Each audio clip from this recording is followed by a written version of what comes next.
Assalomu alaykum, hurmatli radio anglag'uchilar. Yoruq sayillar saytimizga xush keldinglar. Men mazkur saytining programma riyosatchisi Qutlan.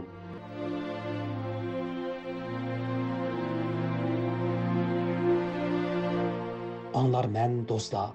Tövəndə diqqətinizlər 20-ci əsr Uyğur tarixidəki böyük ictimai islohotchi, yangi ma'rifchilik harakatining bayraqdori, ma'rifatparvar mutafakkur Abduqodir Domollamning hayot yo'li va kurash musofasiga bag'ishlangan mazkur programmada bo'lg'ay.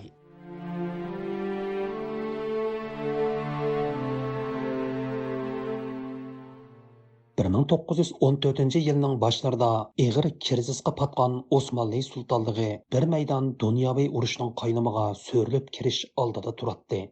Bu vaqtda Anvar Pasha, Talat Pasha qatorliq yosh turklar guruhi Osmanlı sultanlığının barg'ansari zaiflashayotgan hokimiyat iqtidorini kuchaytirish, Rus va Xitoy ishg'oliyatiga tushib qolgan bepoyon Turkiston Turan tuproqlarini qaytarib olish, shundoqla butkul turk qavmlarining turklik ingini uyg'otish uchun Osiyoga qaytish strategiyasini kun tartibga qo'ydi.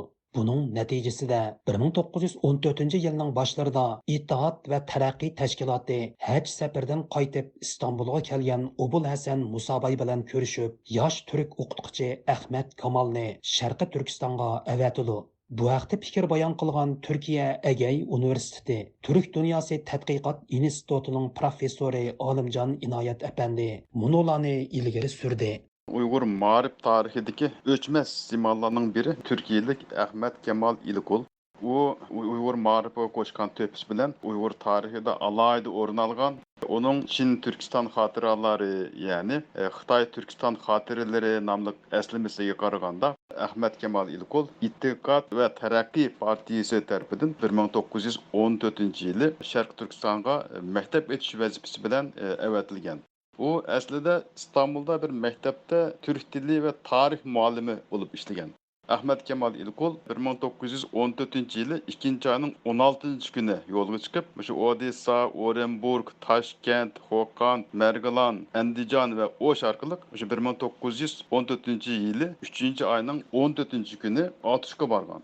Qalbiga ulug'vor g'oyalarni pukkan yosh turk o'qituvchi Ahmet Kamalning Qashqarga kelishi ayni vaqtda millatni zamonaviy ma'rif orqali uyg'otish uchun tipirlayotgan Uyg'ur sarxillarga umid bag'ishlaydi.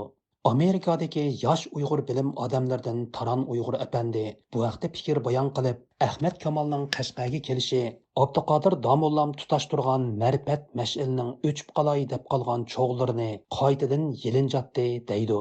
Ahmet Kamal Efendi'nin 1914-yili Türkiye'den Qashqarga kelishi, ayni chog'da Qashqarda intayin qiyin sharoitlarda faoliyat olib berayotgan Abduqodir Domollo, Ali Hoji Efendi qatorliqlar boshchiligidagi bir turkum ma'rifchilar qo'shini uchun bir umid nuri bo'lib ko'ringan. Bundan burun Abduqodir Domollo tarafidan yiqilgan jadidchilik gulxonining o'tlari Jalit tarafdorlari tarafidan pasaytirilib, cho'g'lari uchib qolay deb qolgan mushtaq bir paytda Ahmet Kamal Efendining Qashqarga kelishi bu o'tni qaytadan ulg'aytishga turtki bo'lgan.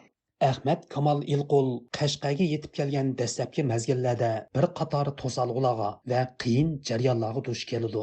Ammo uning qat'iylik bilan ching turishi, ma'rifatparvar Bovudun Musobayning homiylik qilishi, shundoqla Abduqodir Domollam, Ali Hoji qatorliq yerlik sarxillarning qo'llashi bilan 1914-yili 4-oyning 19-kuni Otishda o'qituvchilarni tarbiyalaydigan Darul Muallimin Itoat maktabini ochdi. Professor Olimjon Inoyat apandi bu maktabning nima uchun Qashqar shahrida emas, balki Otishda ochilganligining sabablarini tarixiy faktlar bo'yicha bayon qilib o'tdi. Ahmet Kemal İlkul şu yılı 4. ayının 19. günü Atış'ta Darül Muallimin İttihat namıda okutkuçular mektebini açkan. Bu tunci usulü cedid mektebi dep qaralgan. Bu mektebinin açılışıga Abduqodir Domollam katnaşkan. Abduqodir Domollam dastlabda bu mektebinin Qashqar şehride açılışını arzu kılıp köp yolmangan bolsunmu, Ömer Bay'ın korkaqlığı ve toşkunluğu bilen amalga aşmagan. Ahırda mektep Atış'ta açılgan ve bu jarayonda Abduqodir Domollam Ahmet Kemal İlkulga köp yordam qilgan. Taran Uyg'ur apandimi ayni vaqtdagi siyosiy va ijtimoiy vaziyatning shuncha qorong'u bo'lishiga qaramay, Ahmad Kamolning shuncha tez vaqtda Darul Muallimin maktabi ocholishida Bobudun Musabay, Abduqodir Domullam, Ali Hoji qatorliq yerlik sarxillarning qo'llashi va yordamining muhim rol o'ynaganligini ta'kidlaydi. Ahmad Kamal Efendi intayin mühim sohada bir qancha konkret programmaliq holda tashabbuslarda bo'lgan, shundaqla yerlik oila qatlamidagi ma'rifatparvarlardan, odambosh ma'rifchilardan, Qadir Damulla va Ali Hoji Efendi qatorliq bir qator fidokorlarningki bu tashabbuslarga aktiv holda inkas qaytarishi, shundaqla birlikda tirishchilik ko'rsatish natijasida bu tashabbuslar qisqa vaqt ichida amalga oshib, meva berishga boshlagan. Professor Olimjon Inoyat apandi Ahmad Kamolning Chin Turkiston yo'llaridagi unutilmagan xotirlar nomli eslamasida Abduqodir Domullamni cheksiz hurmat bilan tilga olganligini, uni ma'naviy otam deb ataganligini tilga oladi.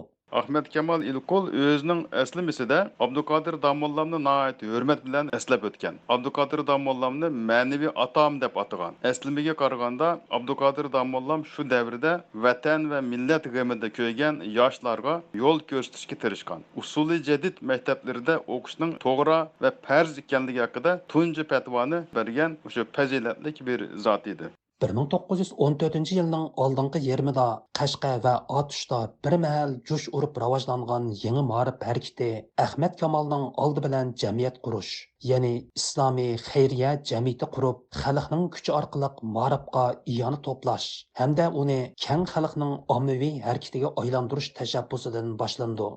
Taran Uyg'ur apandining bayon qilishicha, xayriya jamiyatini aslida Qashqar shahrida qurish planlangan bo'lsa-mu, ammo Umar Oxunboyning to'sqinligi bilan otishni qurishga majbur bo'ladi.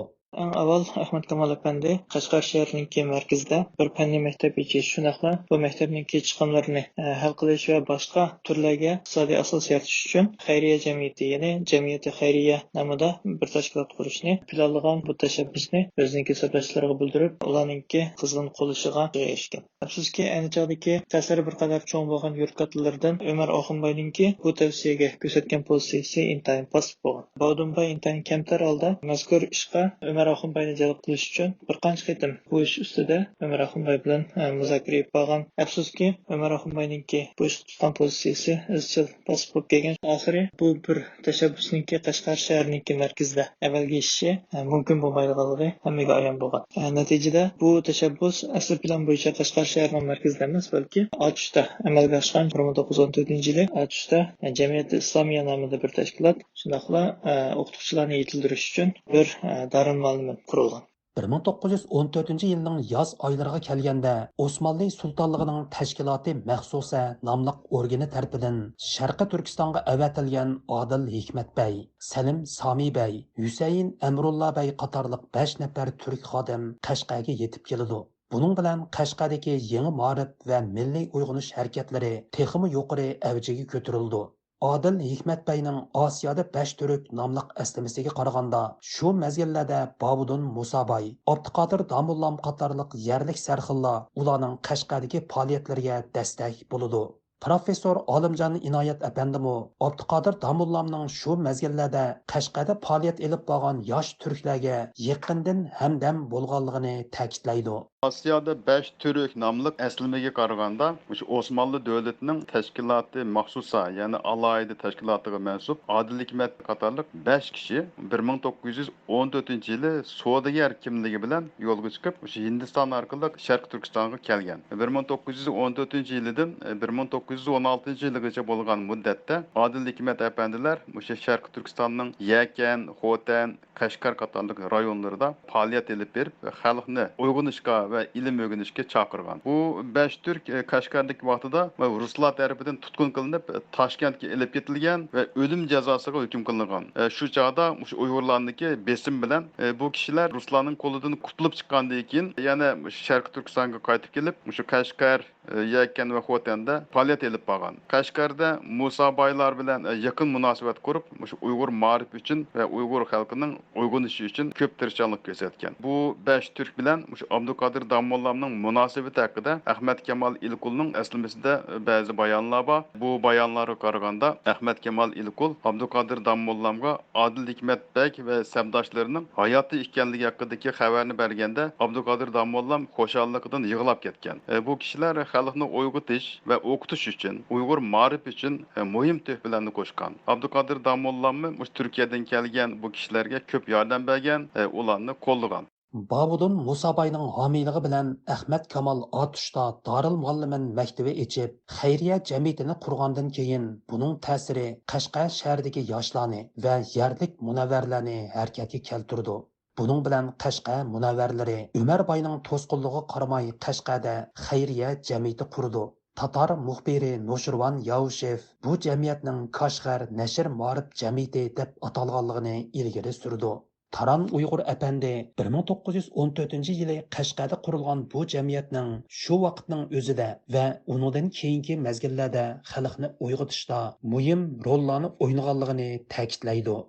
Mazkur tashabbusninki otishda ro'yobga chiqishi, qozongan utuq va natijalari tezda Qashqar shahriga taralgan. Shundaqla Qashqar shahrining o'zidami shunday bir tashkilotninki qurilishi zaruriyati hammaga ayon bo'lgan. Siyosiyalardan Ali Ajaban Abduqodir Domollamninki tirishchilik natijasida oxiri jamiyati xayriya islomiya, ya'ni xayriya jamiyati Qashqar shahrida qurilgan. Shundaqla nihoyat tezda a'zolarini ko'paytirib Qashqar shahrida muayyan bir ta'sir bor bir tashkilotga aylangan. Bundan boshqa yana Ahmad Kamal Efendi o'zining shaxsiy munosabati va o'rnidan foydalanib Turkiyadan bir shapograf mashinasi keltirishga muvaffaq bo'lgan. Shunaqla ayni chog'da matbaa jihatdan intayin qiynalgan Qashqar va Otishda shu shapograf orqali ichilgan maktablarningki bir qism darsliklarni tuzish, shunaqla ulug' din nomida bir gezi chiqarib shu shapografda besishga va taqishga muvaffaq bo'lgan.